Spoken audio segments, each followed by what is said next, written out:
Seems like the place. I mean, then again, I always get things wrong. Let me pull up my image. Yeah, it looks like the place. Unless if these fucking augmented reality goggles are fucking bullshit again. Or Liz said she turned in the wrong versions, but, you know, cargo on the Exodus can get a little jumbled up. Barrage! Barrage!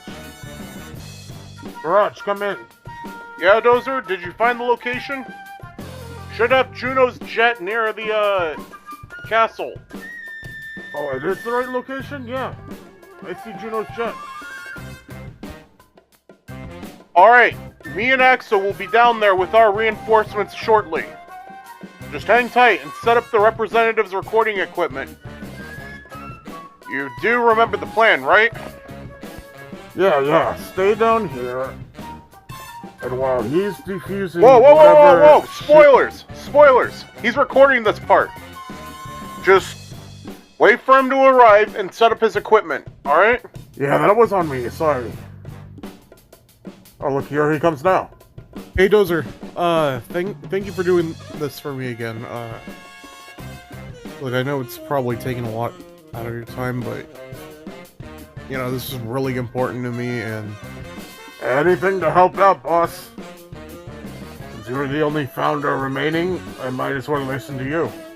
I mean, Barrage doesn't do shit, right? No, I'm just kidding, he does a lot of things, you know. Gathering weapon blueprints. Sorry to interrupt you, Dozer, but now is not the time for a lore dump. You set up the equipment, right? Shit, I was just about to. I've played many finales. Already, like, what, a minute in, and I'm already copying myself? Let's get into details. The destruction of Verdansk in 2021, the end 1 and 2 on Fortnite, the Easter eggs on Battlefield 2042. But nothing has compared to what will transpire today. The finale of the weirdest game I ever played series.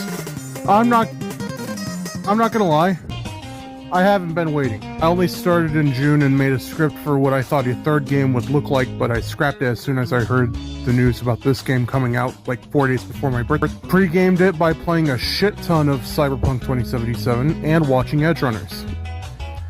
Rest in peace to two real ones, Rebecca and David.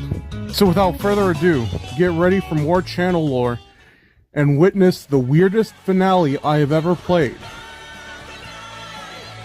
My Furry Protogen 3.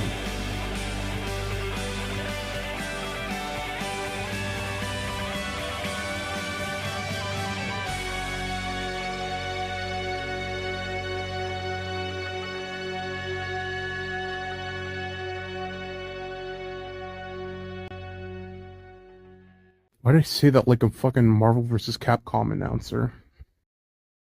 Ultimate! My Furry Protogen 3!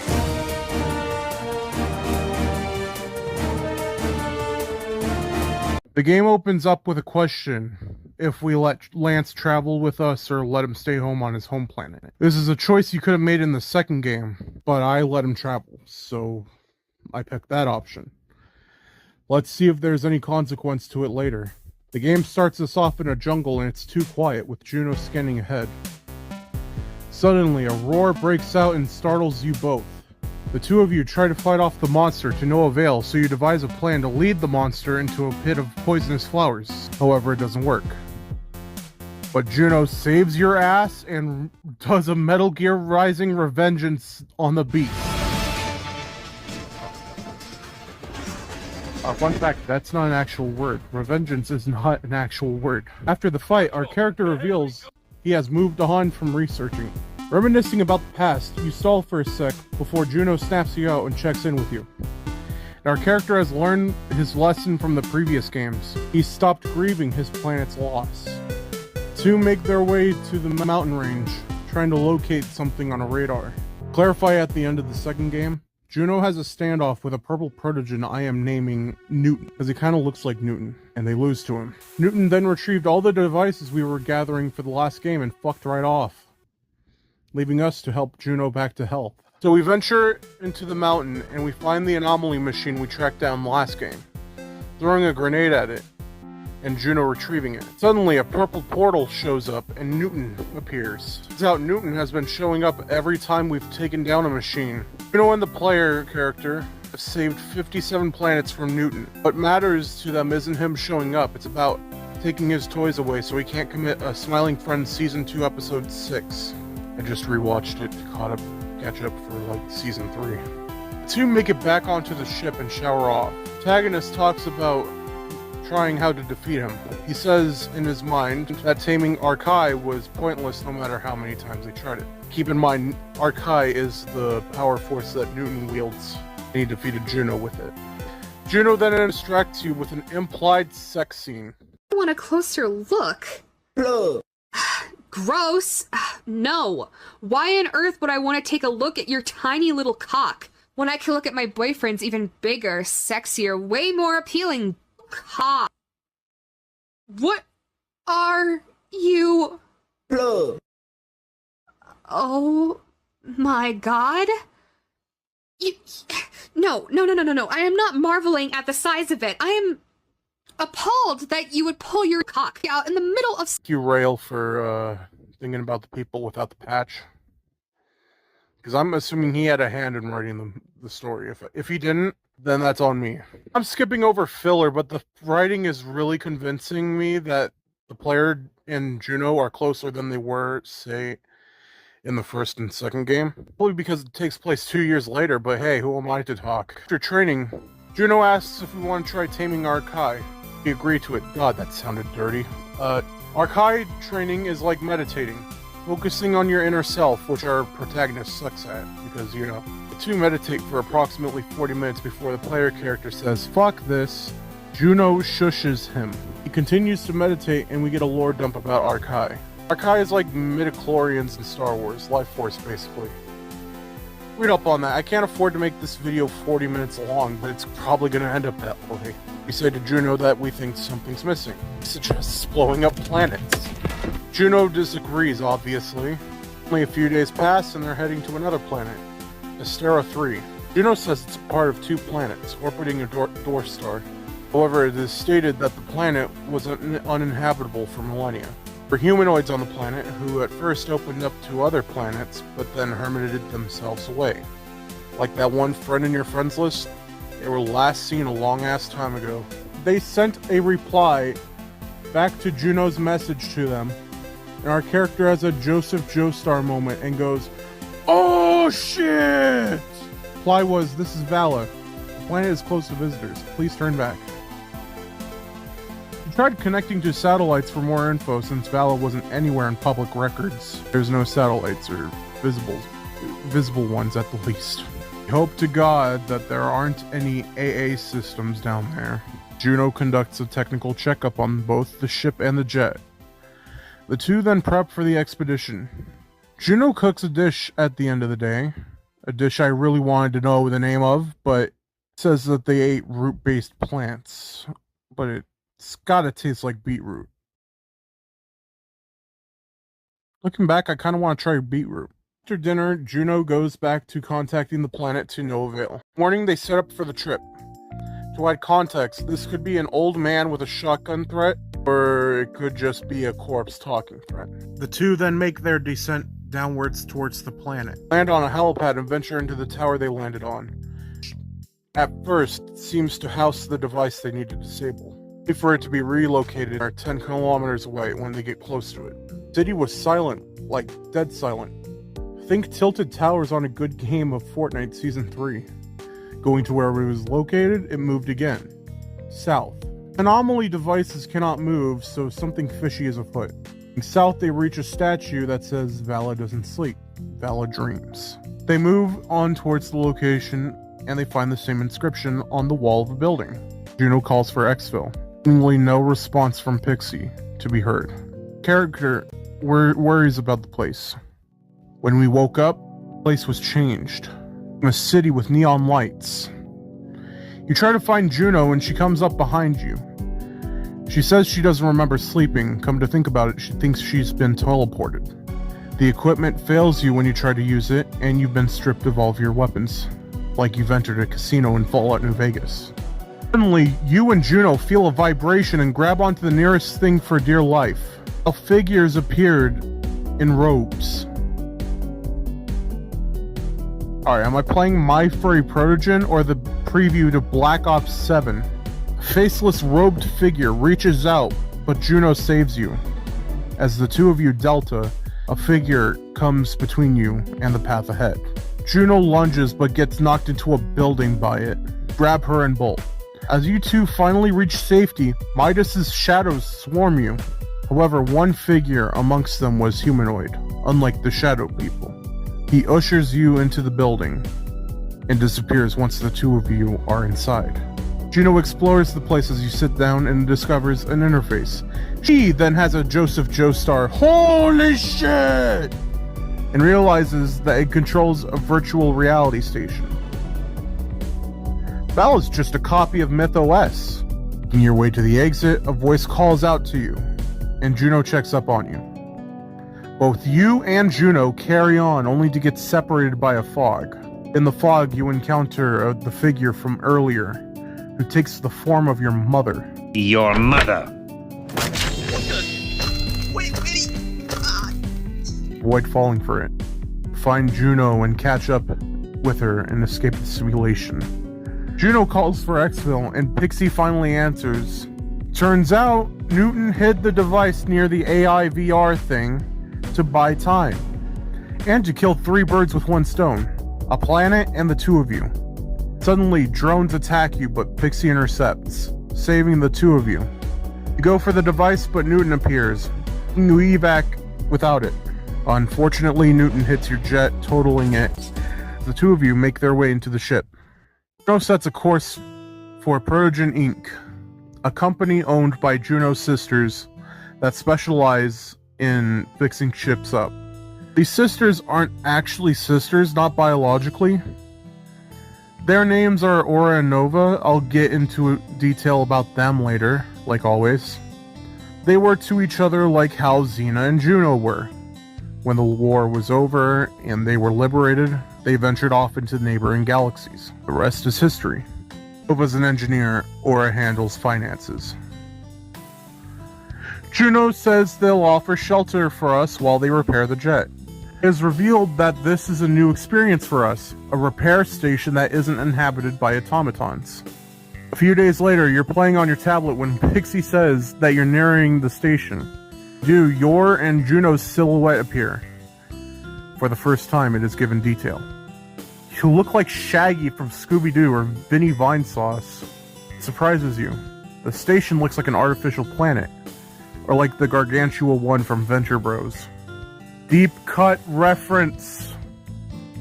Your ship docks into the bay and you both disembark. You skip the line due to being sisters with Nova. All fucking around with the Trinity bot, asking for a permit. Aura makes herself present. Aura wears a black visor, pink LEDs, a top hat with a dollar sign which suggests America exists somewhere in this universe, and a tuxedo with a bow tie. She looks like a pimp protogen. Say that 3 times fast. Juno assumes she's still mad at her, but in reality Aura just rebooted the system and genuinely forgot to put her name back in.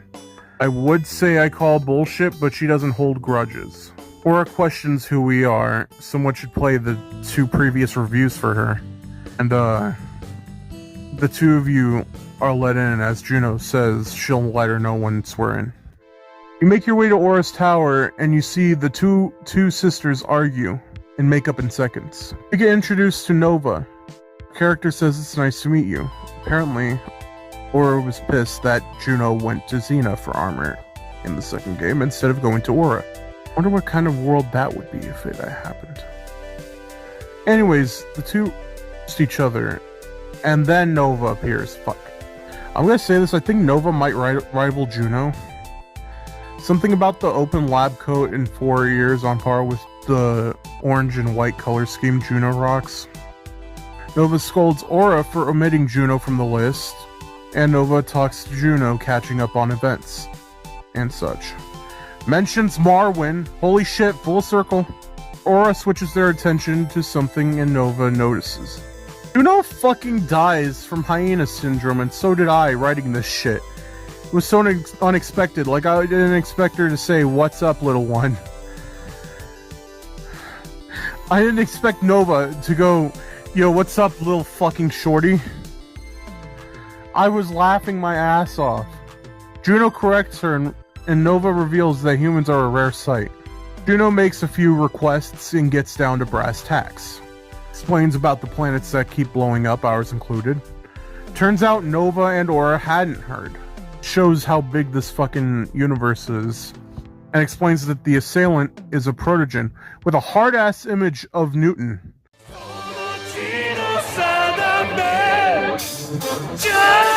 Juno explains her requests.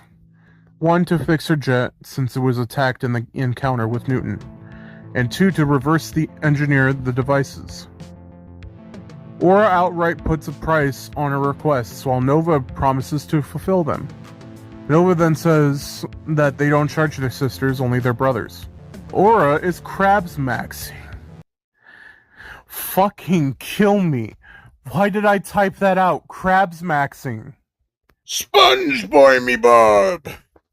I'm gonna deny my protogen sister and her husband my services. Fuck me. You two head to the guest room until the next day, where Juno takes you on tour around Protogen Inc. The place was... Shit, I've ran out of references. It's like the coalition base for my channel lore. Like, if you've seen the shorts, you've seen the Protogen Inc. But Protogen Inc. is actually better. That'll work. Restaurants, entertainment, it's literally just Las Vegas as a space station. And I'm not kidding about the Las Vegas analogy. There is quite literally casinos everywhere. Go down the street in Vegas, you'll find a casino. I'm pretty sure the local gas station is a casino in itself. Two of you have dinner plans with Aura and Nova. You two meet up and discuss how to help out. Nova wants to help out on one condition. She wants everything to know about the mission. 2 hours later after dinner, you go back to the guest rooms. The next day, you go to an indoor water park. And then back to your guest room. However, on the way back, you run into the two sisters arguing about what game to play. Nova wants to invite us over to play some Atmosphere, the best board game ever. And the longest one, too. And some she invented. Aura then cuts off Nova and says she has a better idea. Genshin Impact, I mean CSGO lottery crate openings. I mean eating Taco Bell, I mean gambling. Nova says cards are boring and that Atmosphere is where it's at. Aura rebukes 99% of gamblers quit before they hit it big. Nova gets pissed at Aura and storms off. The three of you, Aura, Juno, and you, a poker night at the Inventory 3. So it is revealed that you and Juno have gambled before, even nearly losing the gist. The jest. Nearly losing the jest. What the fuck are you writing? Nearly losing the jet on 2 occasions. Juno was human, she'd be a Vegas resident. I spend hours at the table and haven't won squat. Our character suspects her of rigging the table. The house always wins, of course. Aura says that we shouldn't talk since the village probably gambled, But Juno comes in and says that's no wonder how she grew her empire. The next day comes, the same events happen, only Nova invites us to play board games. We worry that they won't make the compromises after the playdate with Nova. Juno says to give him an ultimatum. We agree to play if all 4 of us can. With that, you go to bed and begin the war of attrition. 4 days later, you execute the plan, playing into each other's weaknesses. The character has evolved from an optimistic pessimist to someone who can read people like books. That's growth if I've seen it. And like Juno wasn't being a bystander, she gave him info and he executed it to completion. So the 4 of you played board games at first and it went swimmingly. Voice crack, fuck. Aura actually liked the games. The next night they went to the casino and it went like the first night. Days later, Nova brings you in for her first invention. A butterfly blaster that shoots butterflies that turn into bubbles. Nova reveals about not selling prototypes after our character said she should sell them. Aura doesn't see the worth in them. She's a bad executive. So like the 2 of them bickered over hobbies, they're bickering over ideas. The war of attrition continues. You and Juno carry out daily tasks again. However, when you go to sleep, Juno and her sisters are bathing together. I feel weird and I'm not showing the full image on YouTube. This is in the no patch version. I'm afraid to switch it over to the patch version, like genuinely scared. Juno explains to her sisters that the galaxy government has no jurisdiction over where my planet was. It's the assailant to pay for his heinous crime. The sisters' reactions are mixed. Nova nods, but Aura's saying she's playing hero too much. Immediately changed the topic to sex stuff, so I'm just going to take this moment to explain a random ECW fact. Did you know when I played the first game, I had no clue it had an NSFW patch until I played it. I saw the community tab, and it was just screen grabs of the NSFW scenes. I haven't felt that embarrassed since my dad walked in on me playing Stick of Truth. That part of Stick of Truth. Speaking of sticks, Juno says our stick is perfect. We got a twig for sure. Nova changes the subject back to her assailant and mentions her helping Juno out. I'm guessing Juno's mom. Just had a funny thought. Fucking Carl Weezer going, Juno's mom! Juno says she's got it. They continue gossiping with the narrator cutting us off. A few days pass until Nova shows her the second device, an echolocator named the Prankster 1. It will echo back the anomaly's signal and shut it down, delaying it from being shown as shut off from Newton. On a side note, the base game is risque as all hell. They don't omit sexual tension. I actually got it weirded out at points. Take, for example, after this, they get freaky in the jacuzzi, and Juno says, and I quote, Oh no, now it's all going to leak out of me into the water. This game is more fan servicey than the last 3. They next meet, Nova is arguing with Aura again. It gets heated, and the 2 of you nope the fuck out. Later, Juno plans to play the compromise game again with them. A repeat, basically. The end of the vacation comes. Turns out Nova and Aura are finally listening to one another. But presents us her last invention. A black box that contains the device that will break a chain of anomaly devices if it is detected. Which means if given time, the devices will be rendered useless and explode. It will set Newton back tenfold. Or gives us her business card, of course. Juno and you then make your way to multiple planets to test out the device.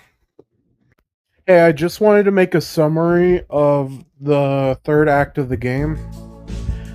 It gets unnecessarily dark. Not the story, but like, the video. Because I'm currently dealing with shit, and I don't want you guys being dragged down by what I'm going through. So I'm just gonna sum up main talking points. Lance sends an SOS signal if you've saved him from the previous game.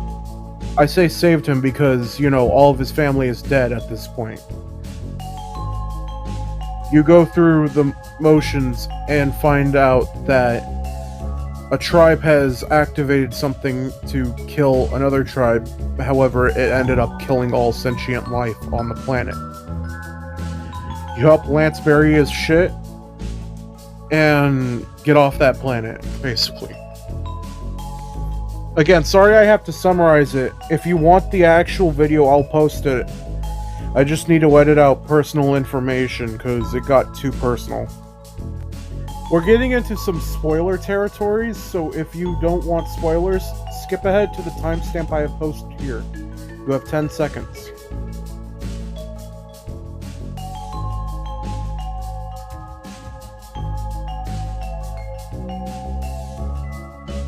Alright, if you really want to spoil the ending, I'm about to spoil it right now, kinda. Put my own twist on it.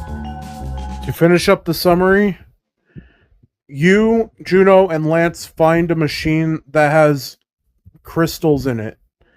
One you've missed, but it doesn't have the anomaly signature inside of it. The two of you retrieve it and help Lance bury his parents and siblings. Afterwards, the training and taming archive continues, but no progress is made. Suggestions I had in mind is that we need to make augments or armor to harness the archive. We tell Juno that we need help, but she says we're fine on our own. She says not to blame ourselves. We tell her we know, but we need a plan. We're exhausted of seeing death, visiting the doorstep too often. She provides support to reassure you that you aren't alone. Juno says we need to go to the one who can wield Arkai. To clarify, Juno is not a regular protogen. Her brothers and sisters were copies of offshoots of them. She and her sisters were made by Zoe, a protogen. She wanted to fix the features of the protogen race, specifically that they had no gender or emotion. Normal protogens aren't capable of making real families, so Zoe made the cyborgs more person than cybernetic to speak. Where she is located was in a remote galaxy, in an unknown corner to start her experiments. It took a long time, but she managed to create Juno and them with Arkai and knowledge. And she succeeds, but one day she disappears and goes off the grid. But Juno has an ace in her sleeve. She left a beacon when she left her home planet. Recently it's picked up activity, and the only people who know of its existence are the Zoe creations and Zoe herself. So they trek towards Juno's original planetary system. I don't know how to do transitions. They check the first planet, which was Juno's home, named Amelia, like the Earhart. It must be allergy season because our character sneezes up a storm on arrival, and I nearly just did. The place is described as a paradise. Purple skies, no threats. Might steal this idea. Zoe made it that way. Apparently she overdid it, since there's too much stuff for Juno to mention, and overpopulation isn't an issue. Since Zoe got ahead and only made procreation a recreational activity. Sex 2. Zoe invented Sex 2. They head towards Zoe's lab, which is also Juno's apartment complex, after messing about. Juno then interacts with a control panel and another AI, Tirali. Pixie is an offshoot of Tirali, which explains a lot. Juno asks if anybody's been by. Tirali says no. Juno then clarifies by asking if Zoe went by recently. Tirali says she can't say. We exit the lab and Juno confirms. After confirming what she knew about the beacon, we leave Amelia to scout another planet. The next lead is Planet 204, nearly typed out PNF 404. Pikmin reference. Juno is really concerned and we troubleshoot with her. She says she's fine, but she's clearly wanting to say something. On touchdown, we're greeted with a desert planet. This looks like the outer rims of Vegas, or the Battlelands of Night City. Following her mother's literal footsteps, we find a lake, not of water, but liquid cosmos as we put it. I was gonna joke and say somebody filled it with blue paradise drink syrup, but the contents are syrupy in texture. It's safe to swim in, but it's a distraction. Off topic, but at this point in the story, they were talking about worms. Which makes me think Boggy B and Juno shook hands at one point. Either that or it's a giant dune reference. Dune, like a sand dune. A spice melange or some shit. They then follow their next lead. Planet 427. It looks sinister in nature. Delving deeper into the valley, a storm forms from the horizon. Again, the story beats me to the punchline. I was gonna say the storm from Fortnite makes a guest cameo, but Juno says the storms are violet, like the actual storms from Fortnite. Juno down talks her mother on while theorizing on why she's back in the system.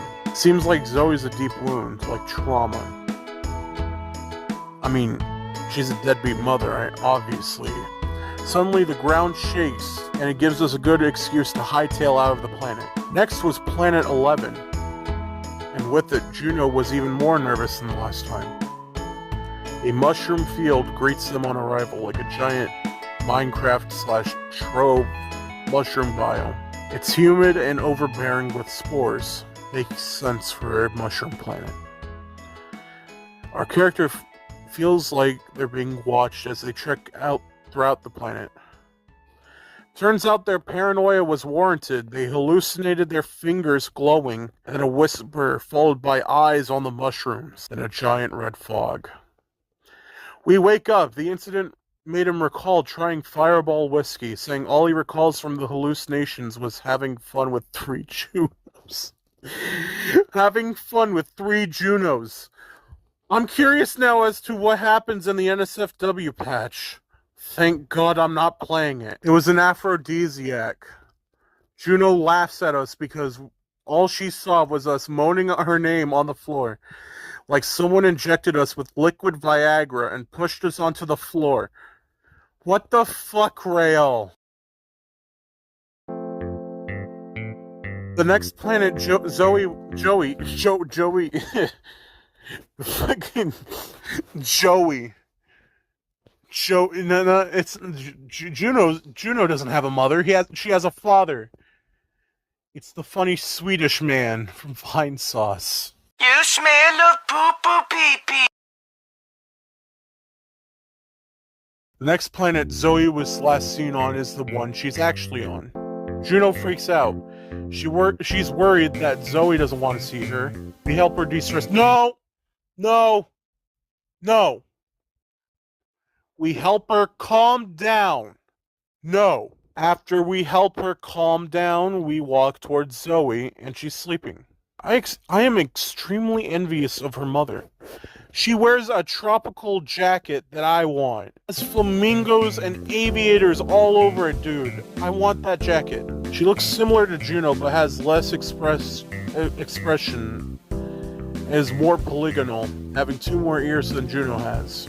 Zoe doesn't give time of day for Juno when she asks for Zoe's help. She full-on calls us Frieza's favorite word, a monkey. Zoe says no to helping out, and Juno lets loose, condemning her for abandoning the other protogens and spreading cynical views. Zoe sets Juno down with a beam, knocking Juno out. We rush to her aid, and Zoe says she knocked her out to avoid hearing a meltdown. Zoe offers us a walkway. She then asks how we and Juno met. We told her we met by accident while she was researching how we lost everything and now our goal is taking down Newton. We defend Juno while Zoe acts like a total dick. We told her she can either help or know that we'll die trying to stop Newton, leaving Zoe with a dead daughter. Zoe offers to help her out after we told her what Newton called Juno. Turns out she just wanted to see what Juno had to say about her. We call her strange and she takes it as a compliment. We meet back up with Juno and the 3 of us head back to the ship. We bring her up to speed and she suggests luring Newton out. So here's how the plan follows. Juno and Zoe will go to the planet with the anomaly, while we're separated on a nearby planet to prevent Newton from destroying the jet with us on it. We destroy the devices after he arrives, not before. and then he'll be powerless. There's a possibility that Zoe and Juno die, but we reluctantly agree. What can we do? Say no? No. The big fight is planned. We are on the other planet. Device ready. Us ready. A countdown happens. Then we activate the devices, as Juno and Zoe focus on Newton. The character feels nervous as the silence happens, that silence being broken by Pixie reporting someone is on the ship! We get on the ship and a violet rift appears, summoning monsters. We keep them away as Juno comes back and claims that the creatures are fighting them too. Turns out the monsters are connected to the device, but the one from Wire kills them due to having no anomaly signature. We help Juno finish the fight, tossing them the crystals, making every monster disappear on contact. Suddenly, Newton appears, attempting to re-enter the portal he came in from. We rush towards him as a distraction, as the devices aren't destroyed yet. As he's caught off guard, the devices blow up. He curses us out and absorbs all the energy he was directly attached to the devices. So we have to distract him again. He says we made him lose it all, that he spent years to bring her back, whatever that means. As we get cornered, they fend off Newton. None of them getting a hit in edgewise. When Zoe's exhausted, Newton grabs her by the throat, and Juno rushes at him. You help, but he slams you into a wall, knocking you out. You awake in heaven? And your mother cheers you on, urging you to fight for your life, your dad joining in. Suddenly, as if from the dead, your village rises and cheers for you to get back up. You revive and Juno is in his grasp. You didn't hear no fucking bell. The fight's still on. You grab Juno's sword and drive it through him. He says to bring her back, but you ain't hearing all that shit. Fuck you, die in hell would be an absolutely corny line to say, but the absolute badass way you say it to a guy who nearly bested you makes it immediately cool. Holy shit, I'm autistic. But 2 months later, Juno, you, and Zoe all survived the ordeal. Lance completed his training while the events happened. The game closes off that we're happy Juno and us made it through alive, knowing that they might have died and living through it. We ask for her hand in marriage, she says yes, and the game ends on the happiest note in the series.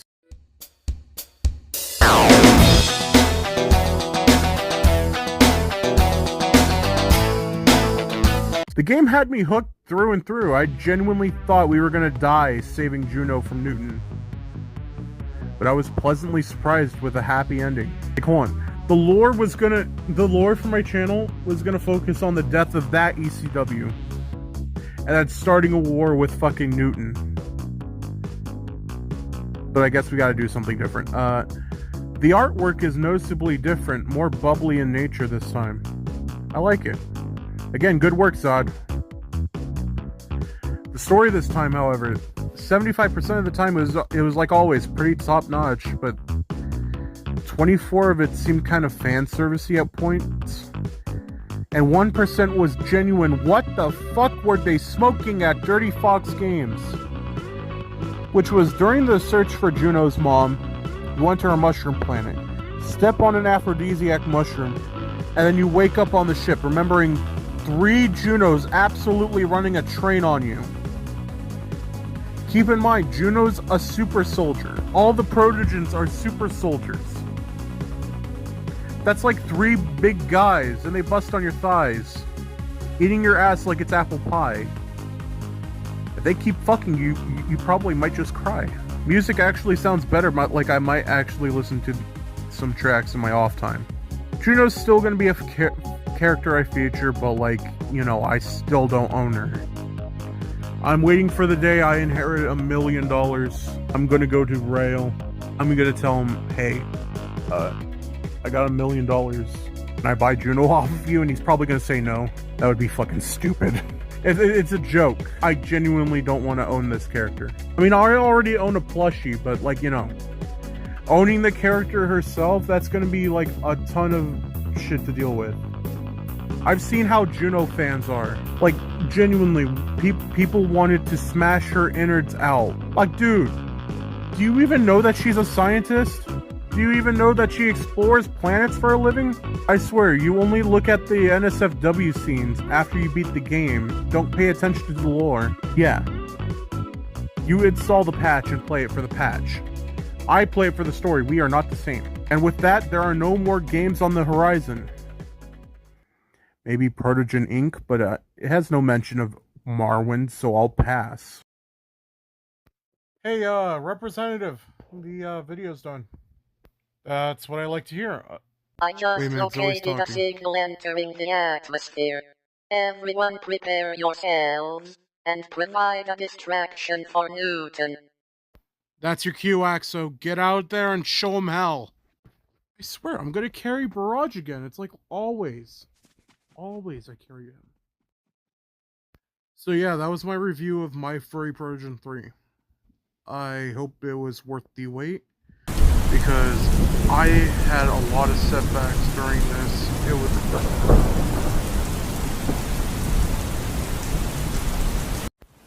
It's a little shoddy, but it wasn't a complete waste of time. Compared to your little last stand against me, sending in a weak, faceless merc to deal with me. Pathetic. Not to mention the Shih Tzu and axolotl you also directed towards me. Nothing can bring her back now, which means your fate is sealed, Juno. It was a huge mistake attacking me twice. I'll Let go of me. every moment of you losing consciousness. Please, as I see you the light prove fade you are from going. your visor. You insignificant failure.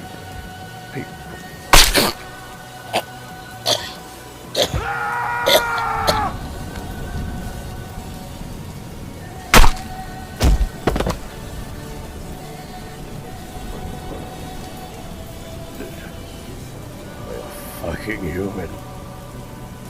Fucking monkey. You have a lot of nerve. Gotta kick your ass! the only ass you've kicked is your own. I'll see you in hell.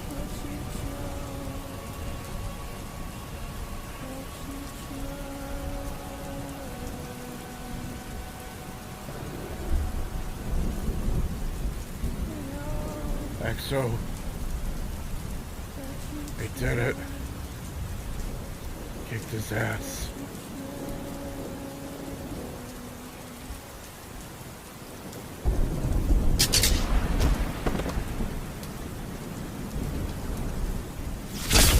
Well, you're here. You boys ready to practice medicine?